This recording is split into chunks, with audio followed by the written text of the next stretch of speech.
Olá pessoal, dando continuidade a essa nossa aula de aplicações especiais de sistemas lineares, trazemos aqui uma aplicação da área da eletroeletrônica. Mais especificamente a gente vai falar sobre o circuito elétrico. E esse é um assunto que a gente estuda na física, lá dentro da física se estuda um pouquinho de eletricidade, isso vai ter tanto no curso da mecânica quanto no curso da elétrica.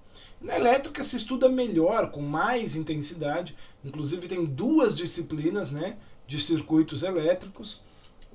Geralmente essa disciplina é trabalhada pela professora Ana Bárbara, minha amiga, e é uma disciplina que exige bastante conhecimento de sistemas de equações lineares. Vamos trabalhar um pouquinho aqui, vamos pensar um pouquinho nessa ideia dos circuitos elétricos aí. Olha só que interessante, tá? O circuito, ele basicamente é um sisteminha onde você tem fonte de energia e dispositivos que vão ser alimentados por essa energia, né, os resistores.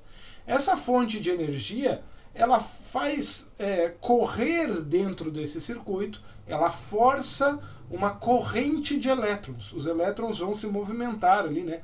A energia vai passar pelo circuito através dessa corrente de elétrons. Vocês vão estudar isso com mais detalhamento lá na física e lá nas disciplinas específicas para o curso de eletroeletrônica. Quando essa corrente encontra os resistores, cada resistor vai exigir da corrente uma quantidade de força elétrica para que a corrente passe por ele. Por isso ele é chamado de resistor, ele cria uma resistência para aquilo ali. Ele exige essa resistência, né? Ele exige essa força. Por exemplo, um chuveiro. O chuveiro ele tem lá um filamento, né? A água está passando pelo chuveiro, o chuveiro está desligado, né, da energia, ele não vai esquentar a água. Quando você liga a energia, a corrente passa pelo filamento e ali esse filamento gera essa resistência, essa dificuldade para a corrente.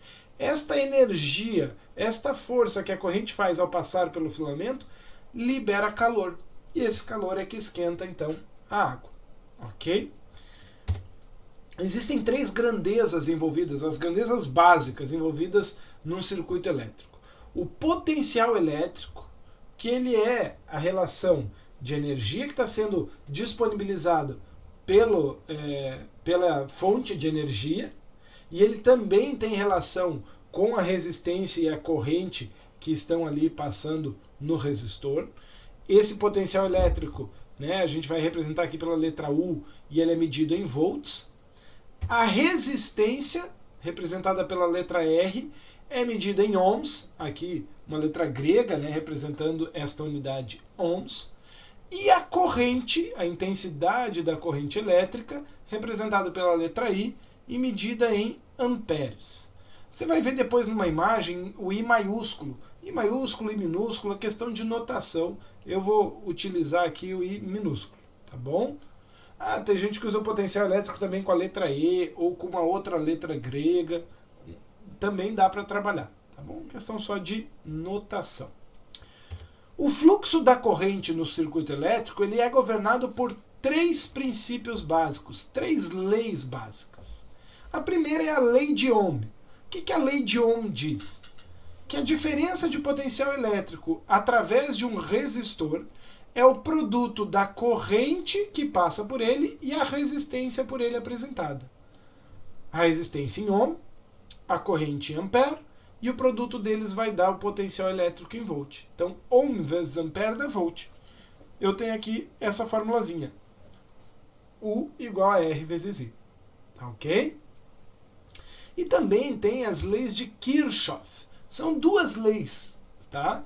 A lei da corrente, que é a lei dos nós, onde a soma das correntes que entram em qualquer nó é igual à soma das correntes que saem dele.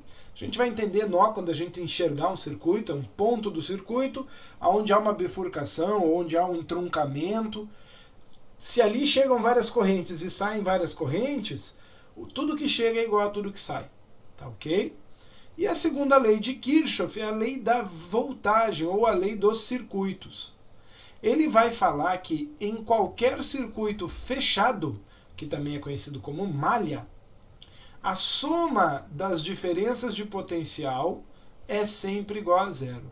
Ou seja, o potencial elétrico de todos os elementos envolvidos ali, sejam as fontes ou os resistores, a somatória de todos esses potenciais é zero. Vamos aplicar, vamos enxergar isso numa situação, fica mais fácil, né, enxergando.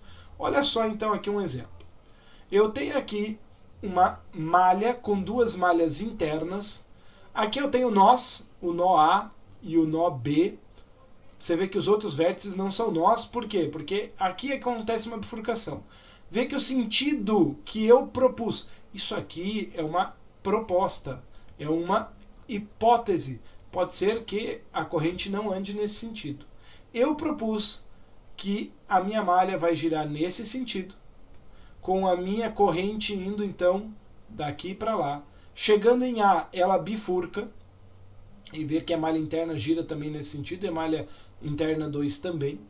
Ela bifurcou aqui, segue aqui de A para B, aqui ela vai passar por cada símbolozinho disso aqui é uma resistência, ela vai passar por outra resistência, vai ter mais uma fonte de energia aqui, então aqui uma fonte, aqui outra fonte. Em B eu tenho um entroncamento, onde eu venho de dois lugares para sair em um só, e aqui volta a ter então a corrente I1. Aqui está em maiúsculo, tá? Mas é I1, I2 e I3. I1 é a corrente que passa nesta resistência, I2 é a corrente que passa nesta resistência, e I3 é a corrente que passa nessa resistência, nesses resistores. Tá? Aqui eu tenho a resistência de cada um deles, né? 7 ohms, 3 ohms, 11 ohms. E aqui eu tenho também a tensão em cada fonte, 30 volts e 50 volts. Usando a primeira lei de Kirchhoff, a lei dos nós, eu tenho que no nó A chega o I1, mas sai o I2 e o I3. Então no nó A eu sei que a corrente I1 é igual à soma das correntes I2 mais I3. Usando ainda esta mesma lei, a lei dos nós, né, de Kirchhoff, a primeira lei de Kirchhoff, eu tenho também que o que chega em B é o I3 e o I2, que está vindo daqui. E juntos saem o I1. Então eu tenho que I2 mais I3 igual a I1. Essas duas equações são equivalentes. Eu poderia escrevê-las nesse formato. I1 menos I2 menos I3 igual a 0. A segunda lei de Kirchhoff, que é a lei da voltagem, a lei da malha, se eu olhar a malha interna 1, eu noto que eu tenho aqui uma fonte de 30 volts, um resistor de 7 ohms recebendo a corrente I1, e aí, pela lei de Ohm, aqui a tensão 1 ela vai ser resistência 7 vezes corrente I1. Aqui a tensão U3 na minha resistência é 3 ohm vezes a corrente I3. E na malha 2 eu tenho também a resistência aqui, 3, né? Eu tenho aqui ainda a tensão 2, que é a resistência de 11 ohm vezes a corrente I2. E eu tenho aqui essa fonte de tensão de 50 volts. Uma coisa importante, só para a gente convencionar, é que quando eu determino que o circuito, o sentido da minha corrente, vai passar do negativo para o positivo, do menos para o mais, numa fonte de tensão, aquela tensão é negativa. Então aqui vai ser menos 50 volts, aqui vai ser menos 50 volts. Tá bom? Professor, e esses sentidos das correntes, será que não poderia ser diferente? Poderia. E o que vai determinar para mim é o sinal. Se no final do exercício eu descobrir que uma dessas correntes está negativa, significa que eu errei no sinal da minha proposta. Eu propus elas andando todas no sentido horário, você está percebendo? Todas no sentido horário do circuito. Se eu perceber que uma dessas correntes está negativa no resultado, é porque aquela corrente, na verdade, anda no sentido contrário. Só isso. Tá bom? Vamos lá. Segunda lei de Kirchhoff, a soma na malha interna 1 tem que ser 0. Opa, mas eu somo o quê? 7 vezes I1, com 3 vezes I3, com a fonte que está indo do negativo para o positivo, então menos 30 volts. Então Então 7, 1 mais 3 e 3 menos 30 tem que ser 0. Na malha 2, olhando aqui para a malha 2, eu tenho 11 vezes I2. Eu tenho uma fonte indo do negativo para o positivo, menos 50. E depois eu tenho aqui, ó, outro resistor, só que olha que ele está aqui no sentido contrário. A corrente I3 eu estou apontando para cá, mas o sentido da malha eu estou indo no sentido horário. Então eu estou indo contra a corrente, menos essa tensão também.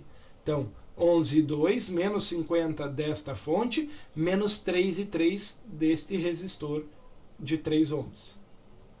Espera lá, agora eu tenho uma equação aqui, 2, 3. Juntas 3 eu tenho um sisteminha. Note que nesse sistema eu deixei as incógnitas no primeiro membro, ok? E isolei o termo dependente 30 e o 50. Perfeito? Qual seria então a representação matricial desse sistema, né? Matriz dos coeficientes 1, menos 1, menos 1, 7, 0, 3 e 0, 11, menos 3. Dos termos dependentes 0, 30 e 50. Usando a mesma regra de Cramer que eu usei no exercício anterior, no vídeo anterior, veja que o determinante dos coeficientes é menos 131, o que garante para mim um sistema possível e determinado, ok? Então eu tenho uma solução única. Substituindo a primeira coluna por 0, 30 e 50, depois a segunda, depois a terceira, eu vou ter os três determinantes, DI1, DI2, DI3, que resultam nesses valores. Lembrando novamente, as continhas é por conta de vocês, vocês fazem, eu estou apresentando aqui a aplicação. E pelo método de Cramer, agora basta dividir o DI1 por D, o DI2 por D, o DI3 por D, para chegar nas três variáveis I1, I2 e I3. Onde eu percebo aqui, olha só, que o I1 e o I2 vão dando positivo, o I3 está dando negativo. Significa que eu determinei no início, propus um sentido errado para a corrente. A corrente I3 ela passa aqui de B para A e não de A para B. Só isso, tá? Fazendo os cálculos e chegando em valores aproximados, a corrente 1 ela tem 4,35 A, a corrente 2 4,50 A, e a corrente 3 eu cheguei em menos 0,15 A, na verdade é uma corrente de 0,15 A, mas no sentido de B para A e não de A para B. Eu posso até escrever aqui assim, de B para A, para lembrar que isso aqui é o que significa esse sinal negativo. Certo, pessoal? Com isso, com esses exemplos que foram dados, com esses vídeos, a gente encerra o estudo de sistemas de equações lineares. Tá? Se preparem bem para a prova. Na próxima aula nós vamos discutir mais uns exercícios de aplicação, ainda na aula síncrona, resolver alguns, tirar algumas dúvidas, mas é muito importante que você estude bem e conheça bem todos os métodos. Método da matriz inversa, método da regra de Cramer, escalonamento, que é o método de Gauss. Saiba discutir um sistema, saiba reconhecer quando um sistema é SPD, SPI, SI. Tudo isso é realmente muito importante. Beleza? Pessoal, ficamos por aqui e até a próxima aula síncrona. Um abraço.